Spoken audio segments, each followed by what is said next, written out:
يا أيها الإنسان ما غرك بربك الكريم الذي خلقك فسواك فعدلك في أي صورة ما شاء ركبك. Boleh enggak kita takut neraka? Boleh? Hah? Boleh? Boleh enggak kita pengen masuk surga? Boleh. Kita beribadah supaya masuk surga, boleh? Boleh. Kita beribadah supaya tidak masuk neraka, boleh? Kok ragu? Boleh.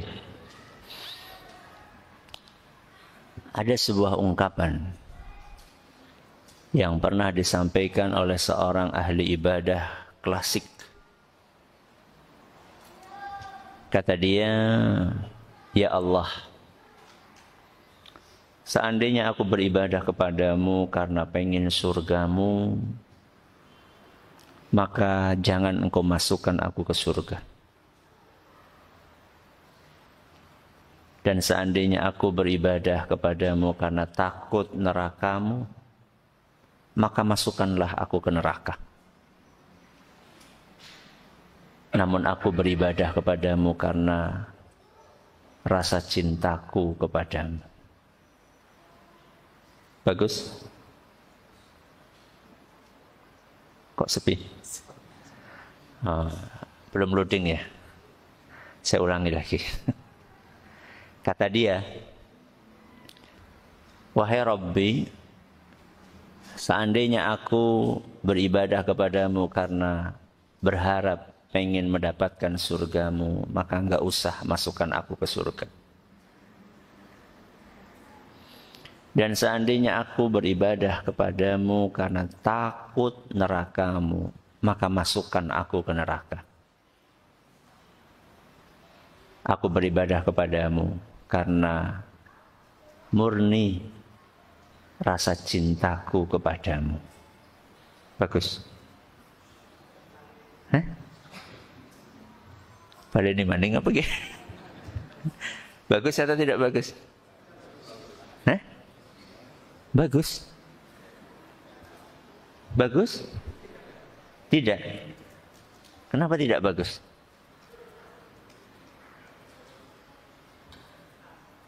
Apa salah kita takut neraka, pengen surga? Salah? Hah? Salahnya di mana? Takut neraka dan pengen masuk surga, tidak ada yang keliru dari hal tersebut. Dan tidak kontradiktif dengan perasaan cinta kepada Allah. Orang tadi itu kan pengen menonjolkan apa? Cinta. Jadi seakan-akan kalau sudah cinta itu enggak berharap surga, enggak takut apa? Neraka. Kata siapa? Sosok yang paling sempurna siapa? Rasulullah Shallallahu Alaihi Wasallam. Sosok manusia yang paling sempurna adalah Nabi kita Muhammad Shallallahu Alaihi Wasallam. Apakah beliau beribadah kepada Allah cuma berdasarkan perasaan cinta? Tidak. Nabi kita Muhammad sallallahu alaihi wasallam mengajarkan kepada kita keseimbangan. Apa? Keseimbangan. Keseimbangan antara apa? Antara tiga hal. Berapa hal? Tiga hal. Yang pertama adalah perasaan cinta kepada sinten? Allah. Yang kedua, perasaan harap berharap, raja kepada sinten? Allah. Dan yang ketiga perasaan takut kepada Allah. Kita ulangi nggih, ada berapa? 3. Apa yang pertama? Cinta. 2, harap. 3, takut. Nabi kita Muhammad sallallahu alaihi wasallam mencontohkan kepada kita untuk menggabungkan antara 3 hal tersebut.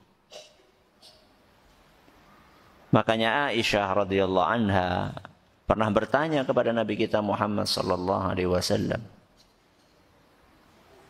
"Wahai Rasul, engkau kan sudah diampuni dosa-dosamu yang telah lampau maupun yang akan datang. Kok sholatmu masih sepanjang itu, selama itu, setekun itu?" Apa jawaban Nabi SAW? "Wahai Aisyah, afala akuna abdan syakura? Bukankah akan indah seandainya aku mensyukuri karunia yang telah Allah berikan kepadaku?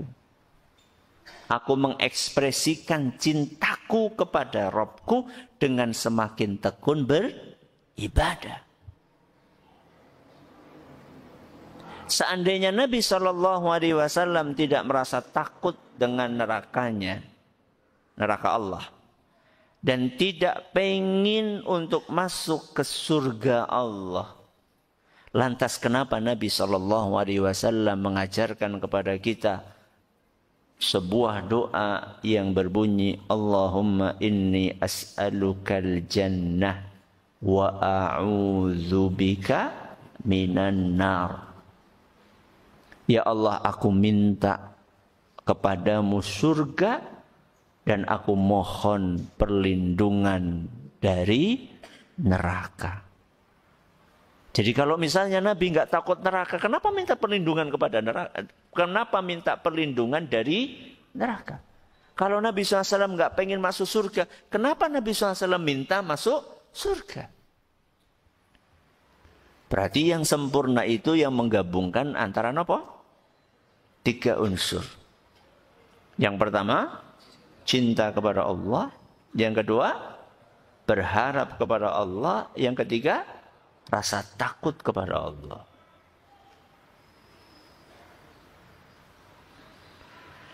Bab yang akan kita bahas hari ini adalah tentang perasaan takut kita kepada Allah. Sekaligus takut kita kepada neraka. Jadi ada takut kepada Allah, ada takut kepada nerakanya Allah.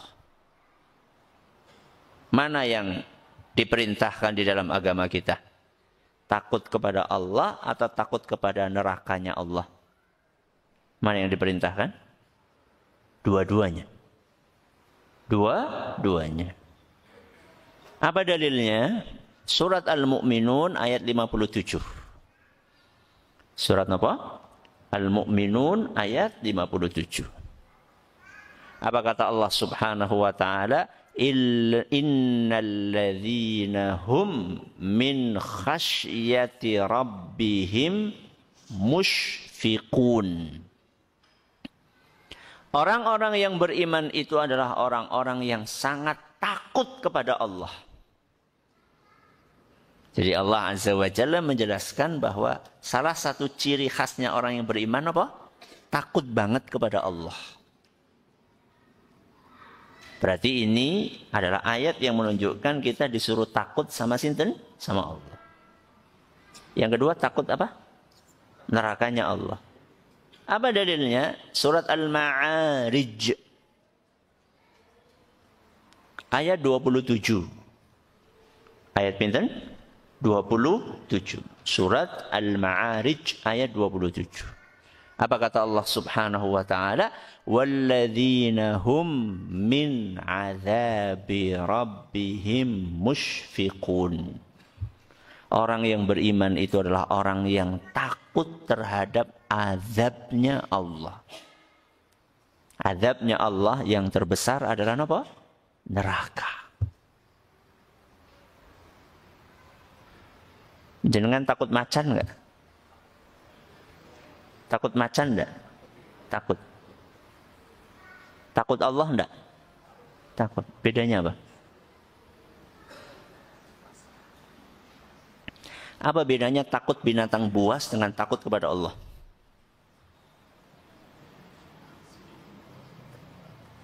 Jeneng sepi temen gitu. Takut mana?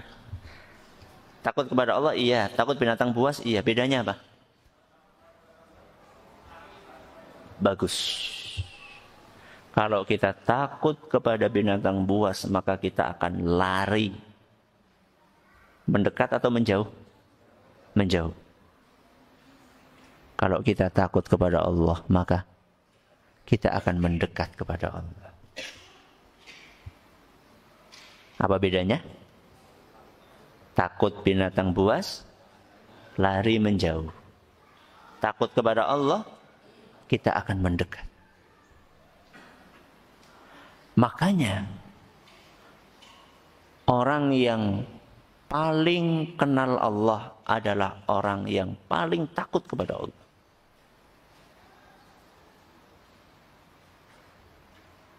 Innama yakhshallaha min ibadihil ulama.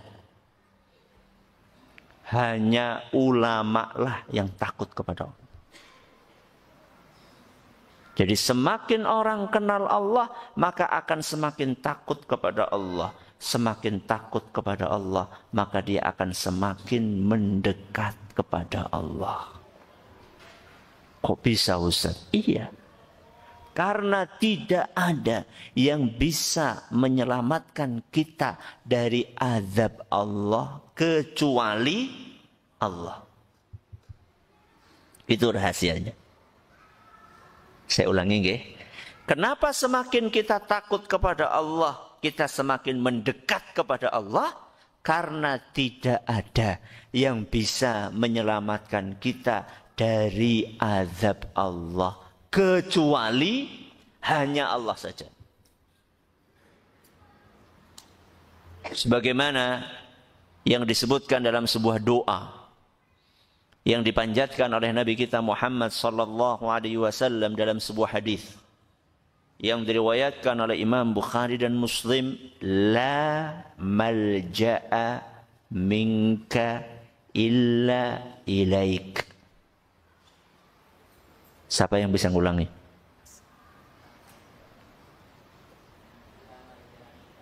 Masya Allah.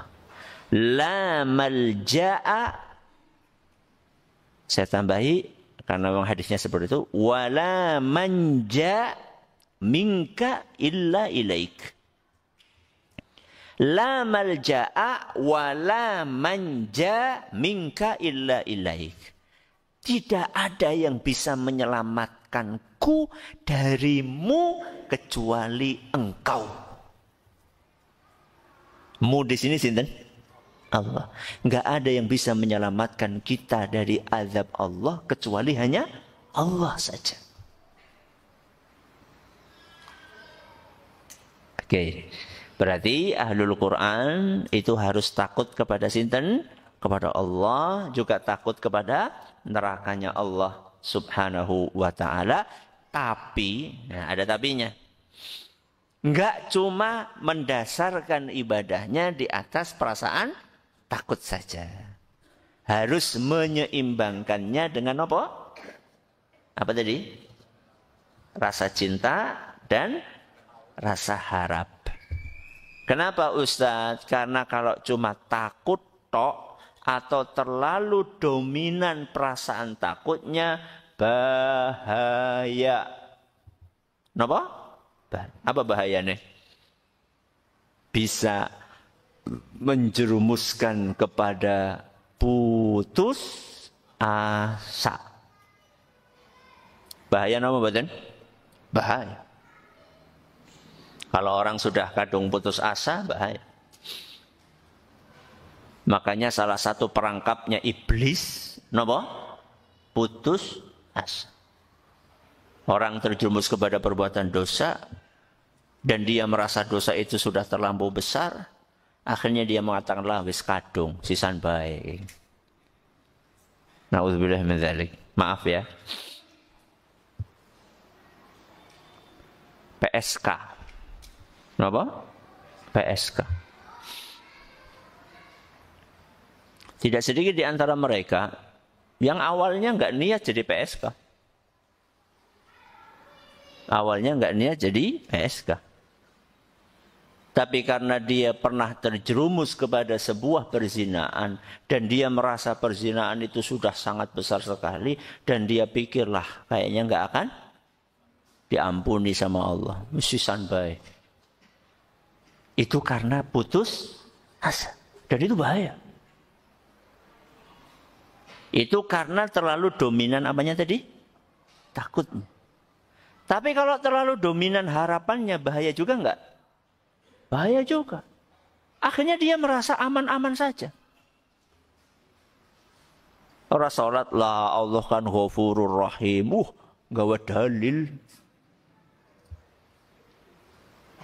Allah ghafurur rahim. Napa ghafur? Maha pengampun. Rahim. Maha penyayang. Aja meden-medeni lah, Allah kan maha pengampun lah. Ngesuk orang sholat maning. Bahaya. Jadi terlalu dominan rasa takut bahaya, terlalu dominan rasa harap bahaya, terlalu dominan rasa cinta juga nopo? Bahaya. Terlalu dominan rasa cinta kayak tadi orang tadi yang saya sebutkan di awal. Akhirnya enggak ada harap pengen masuk surga, enggak ada takut neraka. Masya Allah, kayaknya kan keren banget. Padahal enggak benar kan. Wong Nabi SAW manusia yang paling mulia dan bertakwa saja takut nopo? Neraka. Nabi SAW manusia yang paling mulia, yang paling bertakwa saja pengen masuk surga. Seakan-akan Anda ini lebih keren dari siapa? Nabi Muhammad SAW. Bahaya. Makanya kata Imam Ibnul Qayyim rahimahullah, 3 unsur tadi, rasa cinta, rasa harap dan rasa takut, itu diumpamakan seperti burung. Seperti apa? Burung. Yang punya kepala dan punya 2 sayap. Kepala burung itu diumpamakan seperti cinta. Seperti apa? Cinta. Sedangkan sayap kanannya adalah rasa harap. Dan sayap kirinya adalah rasa takut. Apa jadinya burung tanpa kepala? Matilah. Apa jadinya burung punya kepala tapi sayapnya hilang 1? Nggak bisa terbang. Apa jadinya burung punya kepala tapi nggak punya 2 sayap? Lebih parah lagi. Makanya harus imbang antara 3 hal itu.